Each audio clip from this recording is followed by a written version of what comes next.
Importante lembrar que Lula e Haddad herdaram o real em processo de valorização frente ao dólar. Na verdade, o real foi a segunda moeda que mais se valorizou em 2022. Terminou aquele ano valendo 5,69% a mais. Então, para efeito aqui de comparação, nesse mesmo período, o euro desvalorizou 14%, a libra esterlina desvalorizou 17% e o iene japonês 23%.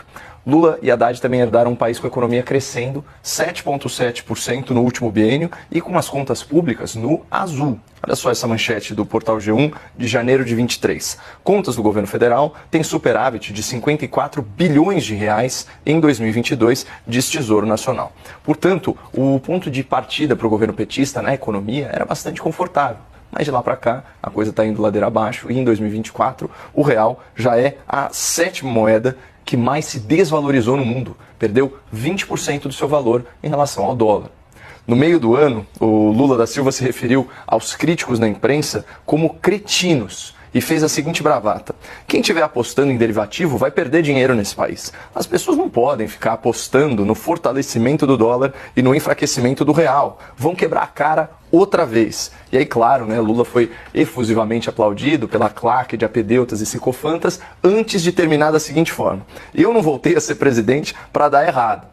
Só um detalhe, naquele dia o dólar estava cotado a R$ 5,51. Então, trazendo aqui para a atualidade, segundo a nossa CNN Brasil, o dólar operou com volatilidade e fechou em alta após atingir o patamar histórico de R$ 6,20, conforme cresce a desconfiança com a política fiscal do governo Lula.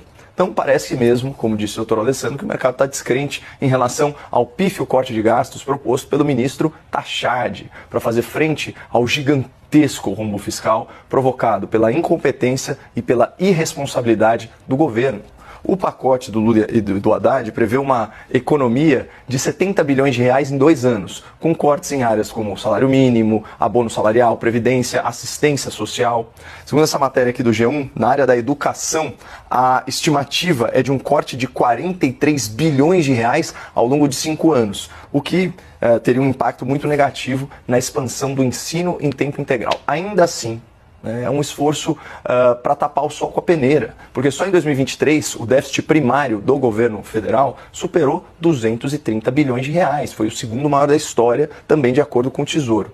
E para esse ano, a projeção mais recente que tem é de um déficit adicional de 55 bilhões de reais. Ou seja, traduzindo tudo aqui, o governo Lula herdou as contas públicas no azul e em poucos meses colocou o Brasil no vermelho em quase 300 bilhões de reais. Isso sem falar nas empresas estatais que tiveram o pior resultado em 8 anos.